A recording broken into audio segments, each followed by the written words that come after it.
جی تو میں بتا رہا تھا کہ یہ جو بیک ڈور چینل سے نواز شریف صاحب اور زرداری صاحب کے درمیان بات چیت ہو رہی تھی، اس میں بہت سی باتیں طے ہو چکی ہیں، اور کچھ جو ایک جو اہم ترین ایشو تھا وہ یہ تھا کہ تحریک عدم اعتماد کے لیے اپوزیشن کا مشترکہ امیدوار کون ہوگا.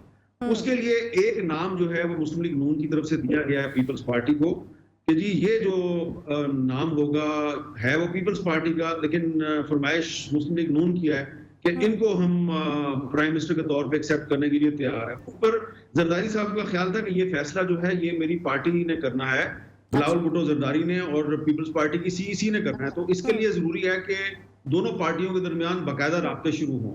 اس سلسلے میں یہ 5 فروری کی میٹنگ ہوئی تھی، اور اس میٹنگ کے پیچھے جو ماسٹر مائنڈ ہے، یہ جو میٹنگ ہوئی ہے اس میٹنگ کے پیچھے ماسٹر مائنڈ مولانا فضل الرحمان صاحب ہیں.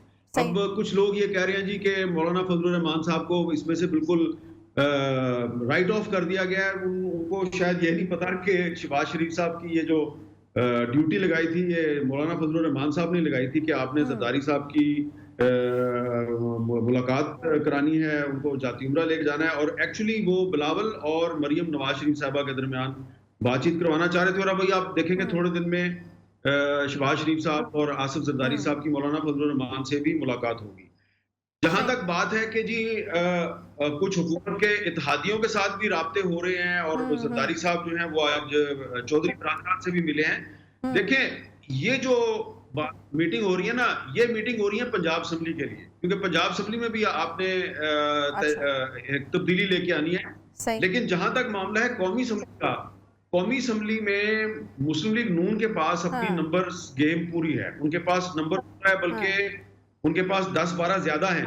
لیکن اس کے باوجود کوشش کی جا رہی ہے کہ پی ایم سے بھی بات کر لیں، اور بھی جو حکومت کی اتحادی جماعتیں اگر جوائن کرنا چاہ رہی ہیں اپوزیشن کو تو ان سے بھی بات چیت کر لیں. تو اس وقت جو زیادہ جو لاہور میں ڈیرے ڈالے ہوئے ہیں زرداری صاحب نے، اس کا مقصد پنجاب اسمبلی میں چودھری پرویز رائی صاحب کے ساتھ مل کر بزدار صاحب کو ہٹانا ہے. جہاں تک معاملہ قومی اسمبلی کا ہے وہاں پہ مسلم لیگ نون اور پیپلز پارٹی اور باقی اپوزیشن پارٹیاں. میر صاحب کیا لگتا ہے آپ کو کس طرح سے حکمت عملی ترتیب دی جائے گی؟ کیا پہلے آغاز پنجاب سے ہوگا؟ کیونکہ اگر پنجاب میں تبدیلی آتی ہے یقیناً ایک بڑا دھچکا ہوگا عمران خان صاحب کے لیے. دیکھیں یہ فیصلہ 2-3 دن میں ہو جائے گا، کیونکہ پرویز لائی صاحب جو ہیں، میری جو اطلاع ہے پرویز لائی صاحب تو کافی عرصے سے عمران خان صاحب کا ساتھ چھوڑنا چاہ رہے ہیں، لیکن ان کو چودھری شجاعت صاحب نے روکا ہوا تھا. انہوں نے کہا تھا کہ جب تک وہ پہل نہیں کرتے تو آپ جو ہے وہ پہل نہ کریں. بہت سے معاملات ہیں اس میں چودھری برادران کا خیال ہے کہ ان کے ساتھ جو بہت سے وعدے ہوئے تھے وہ وعدے پورے نہیں ہوئے. ویسے بھی اب کیونکہ حکومت کی مدت پوری ہو رہی ہے، ان کا یہ خیال ہے کہ پنجاب میں جو گورننس ہے وہ ٹھیک نہیں ہے. اور ابھی اس میں آپ یہ دیکھیں کہ پنجاب کی جو پولیٹکس ہے اس میں بظاہر تو زرداری صاحب کی کوشش یہ ہے کہ مسلم لیگ نون کو اور کاف لیگ کو کچھ عرصے کے لیے ایک دوسرے کے قریب لے آئیں. لیکن آنے والے دنوں میں آپ دیکھیں گے کہ کاف لیگ جو ہے وہ پنجاب کی سیاست میں اس کا کردار بہت اہم ہو جائے گا. پیپلز پارٹی اور مسلم لیگ نون کے بہت سے رہنما جو ہیں وہ کاف لیگ کو انہوں نے جوائن کرنا شروع کر دیا، اور کچھ لوگ کرنے والے ہیں کچھ دنوں میں. تو اس لحاظ سے دیکھا جائے تو مسلم لیگ نون جو ہے اس کے لیے بھی صورتحال جو ہے وہ کوئی اتنی خوشگوار نہیں ہوگی. لیکن طے یہ ہونا ہے کہ یہ فیز ہے، پہلا فیز ہے. اگر پنجاب میں تبدیلی آتی ہے تو چیف منسٹر کون سی پارٹی کا ہوگا. ہماری اطلاع ابھی تک یہ ہے کہ جو پیپلز پارٹی اور مسلم لیگ نون میں جو معاملات طے ہو رہے ہیں کہ پیپلز پارٹی کو یہ کہا گیا کہ آپ مرکز میں پرائم منسٹر کا امیدوار لے لیں اور پنجاب میں مسلم لیگ نون کا چیف منسٹر دے دیں. اس پر اب زرداری صاحب نے چودھری برادران کو قائل کرنا ہے. چودھری برادران اگر قائل ہو جاتے ہیں پنجاب پہ تو ٹھیک ہے، ادروائز پیپلز پارٹی اور مسلم لیگ نون جو ہیں وہ قومی اسمبلی میں کاف لیگ کی مدد کے بغیر بھی تحریک عدم اعتماد کو کامیاب کروانے کی پوزیشن میں ہیں. صحیح ہے، ٹھیک ہے. متحدہ سے بھی ایک اہم ملاقات میر صاحب ہونے جا رہی ہے. شہباز شریف ایک اور اتحادی حکومتی اتحادی جماعت کے ساتھ یہ ملاقات کریں گے، تو وہاں پر کیا ایکسپیکٹیشنز کی جا رہی ہیں؟ دیکھیں کیونکہ شہباز شریف صاحب قومی اسمبلی میں اپوزیشن لیڈر ہیں تو ان کے ساتھ کافی ساری جو جماعتیں ہیں جو حکومت کی اتحادی ہیں اور جو انڈیپینڈنٹس ہیں کچھ، تو ان کے بھی روابط ہیں. اب اس میں پرابلم یہ آ رہا تھا کہ ایم کیو ایم کا جو بلدیاتی قانون کے مسئلے پہ سندھ میں پیپلز پارٹی کی صوبائی حکومت کے ساتھ اختلاف چل رہا تھا، تو اس پر ان کی جو بات چیت ہے وہ کافی حد تک کامیاب ہو چکی ہے. اس میں